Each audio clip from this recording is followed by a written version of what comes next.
Shalom saudara-saudara yang dikasihi oleh Tuhan. Sebagai orang percaya, kita berterima kasih kepada Tuhan karena Roh Kudus tinggal di dalam kita dan kita diberikan kitab suci. Sehingga melaluinya saudara-saudara, kita memperoleh pemahaman-pemahaman yang sesuai dengan hati Tuhan. Semuanya itu adalah anugerah yang Tuhan berikan kepada kita. Sehingga ketika kita menjalani kehidupan di tengah dunia yang gelap ini, kita terus dipimpin oleh terang Tuhan. Karena kita memiliki pemahaman dari kitab suci. Salam jumpa dalam program Tuhan adalah Gembalaku. Saudara salah paham, seringkali bukan karena salah mengerti apa yang dimaksudkan. Namun dapat terjadi bahwa kita telah menyimpulkan sesuatu tanpa mau mendengar fakta yang utuh dari apa yang kita hadapi. Sebagai contoh, kita ada kalanya memotong pembicaraan orang yang sedang menerangkan sesuatu. Lalu kita langsung memberikan pendapat kita. Padahal kita belum memahami apa yang dia maksudkan. Atau ada kalanya kita memberikan label tertentu kepada seseorang sebelum tahu duduk perkara yang sesungguhnya. Apakah sikap yang seperti ini juga kita berikan kepada Tuhan kita? Di dalam ketidaktahuan kita, tetapi kita menyimpulkan tentang Tuhan. Atau tanpa kita mempelajari firman Tuhan dengan sungguh-sungguh terlebih dahulu secara lengkap, kita sudah berani menilai, bahkan menghakimi Tuhan. Sekarang mari kita membaca Lukas pasal 4 ayat 22 sampai 30. Dan semua orang itu membenarkan dia dan mereka heran akan kata-kata yang indah yang diucapkannya. Lalu kata mereka, bukankah ia ini anak Yusuf? Maka berkatalah ia kepada mereka, tentu kamu akan mengatakan pepatah ini kepadaku. Hai tabib, sembuhkanlah dirimu sendiri. Perbuatlah di sini juga di tempat asalmu ini segala yang kami dengar yang telah terjadi di Kapernaum. Dan katanya lagi, aku berkata kepadamu, sesungguhnya tidak ada nabi yang dihargai di tempat asalnya. Dan aku berkata kepadamu, dan kataku ini benar, pada zaman Elia terdapat banyak perempuan janda di Israel. Ketika langit tertutup selama 3 tahun dan 6 bulan, dan ketika bahaya kelaparan yang hebat menimpa seluruh negeri. Tetapi Elia diutus bukan kepada salah seorang dari mereka, melainkan kepada seorang perempuan janda di Sarfat, di tanah Sidon. Dan pada zaman Nabi Elisa, banyak orang kusta di Israel, dan tidak ada seorang pun dari mereka yang ditahirkan, selain daripada Naaman, orang Syria itu. Mendengar itu sangat marahlah semua orang yang di rumah ibadat itu. Mereka bangun lalu menghalau Yesus keluar kota dan membawa dia ke tebing gunung tempat kota itu terletak untuk melemparkan dia dari tebing itu. Tetapi ia berjalan lewat dari tengah-tengah mereka lalu pergi. Saudara yang dikasihi oleh Tuhan, Tuhan Yesus sekarang sedang berada di kota Nazaret. Penduduk kota Nazaret tidak dapat menerima kehadiran Tuhan Yesus. Karena mereka tidak mau mengintrospeksi diri mereka sendiri. Karena mereka tidak percaya kepada Tuhan Yesus. Saudara, ketidakpercayaan yang terjadi bukan salah paham. Tetapi memang tidak memiliki niat untuk mengenal siapa Yesus Kristus. Di dunia ini ada banyak orang salah paham mengenai Yesus Kristus. Karena memang mereka tidak berniat mengenal siapakah Yesus Kristus yang sesungguhnya. Saudara, apakah pesan firman Tuhan bagi kita?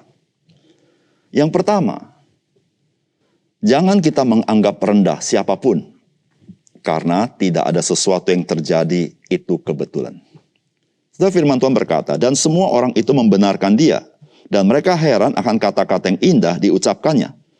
Lalu kata mereka, bukankah ia ini anak Yusuf? Maka berkatalah ia kepada mereka, tentu kamu akan mengatakan pepatah ini kepadaku, hai tabib, sembuhkanlah dirimu sendiri.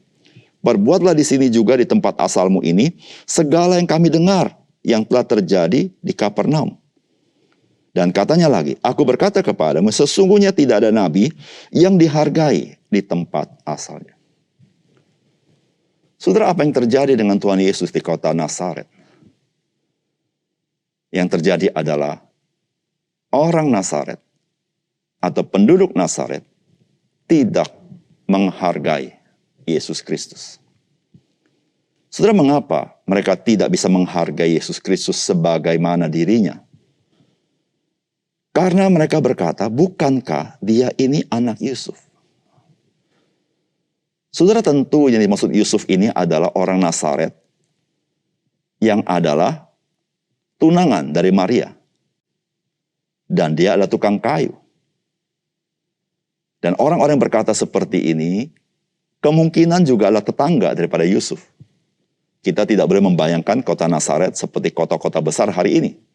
Kota Nazaret, kota yang kecil. Sehingga penduduk-penduduk di sana saling mengenal satu sama lain. Saudara, ketika mereka tahu Yesus ini adalah anak Yusuf, maka mereka mulai merasa sama dengan Tuhan Yesus. Mereka tidak berbeda dengan Tuhan Yesus. Mereka menganggap remeh Tuhan Yesus. Sehingga mereka mengatakan, apa yang kau perbuat di Kapernaum, mujizat itu, perbuatlah di sini. Saudara, ini bukan gambaran kerinduan akan melihat akan kuasa Tuhan Yesus. Tetapi lebih kepada ketidakpercayaan. Saudara, apa yang mereka tahu? Hanya sebagian kecil tentang Tuhan Yesus. Tetapi mereka tidak tahu siapakah sungguh-sungguhnya Tuhan Yesus. Saudara, kehidupan kita bisa berbuat seperti orang-orang Nazaret. Ketika kita tidak menghargai orang lain, karena kita baru mendapat informasi sedikit tentang orang itu, atau kita belum dapat informasi apa-apa. Kita hanya melihat orang lain dengan tampilannya, dengan cara dia berbicara, dengan apa yang dia miliki. Lalu kita menganggap orang tersebut lebih rendah dari kita. Atau dengan kata lain, kita tidak terlalu menghormatinya. Saudara yang kasih dalam Tuhan, sikap yang seperti itu adalah sikap yang tidak bijaksana. Setiap kali kita berjumpa dengan siapapun di dalam hidup kita, tidak pernah sebuah kebetulan, tetapi ada maksud dan rencana Tuhan. Oleh karena itu, saudara yang kasih dalam Tuhan, dengan siapapun engkau berjumpa, mari kita belajar menghargai orang lain. Sebagaimana kita dihargai oleh Tuhan, kita melakukan kepada orang lain sebagaimana kita melakukan untuk Tuhan. Saudara yang kasih dalam Tuhan, ketidakpercayaan orang-orang Nazaret bukan karena mereka salah paham, tapi karena mereka merasa mereka itu sama, atau bahkan mereka kurang menganggap akan Tuhan Yesus. Yang kedua, saudara, semua orang membutuhkan kasih Tuhan. Namun tidak semua orang mau menerima ketika Tuhan mengulurkan tangannya untuk menyatakan kasih-Nya. Setelah firman Tuhan berkata, dan katanya lagi, aku berkata kepadamu, sesungguhnya tidak ada nabi yang dihargai di tempat asalnya. Dan aku berkata kepadamu, dan kataku ini benar. Pada zaman Elia terdapat banyak perempuan janda di Israel ketika langit tertutup selama 3 tahun dan 6 bulan. Dan ketika bahaya kelaparan yang hebat menimpa seluruh negeri. Tetapi Elia diutus bukan kepada salah seorang dari mereka, melainkan kepada seorang perempuan janda di Sarfat, di tanah Sidon. Dan pada zaman Nabi Elisa, banyak orang kusta di Israel, dan tidak ada seorang pun dari mereka yang ditahirkan, selain daripada Naaman, orang Syria itu. Mendengar itu sangat marahlah semua orang yang di rumah ibadat itu. Saudara, mengapa orang-orang Nazaret ini marah? Ini adalah respon kepada apa yang Yesus katakan. Karena kisah yang Yesus katakan adalah bagaimana Tuhan menolong bangsa lain, bukan bangsa Israel. Dan Tuhan mengatakan bangsa Israel membutuhkan.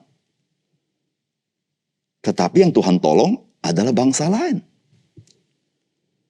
Saudara, apa yang Tuhan mau sampaikan kepada orang Nazaret?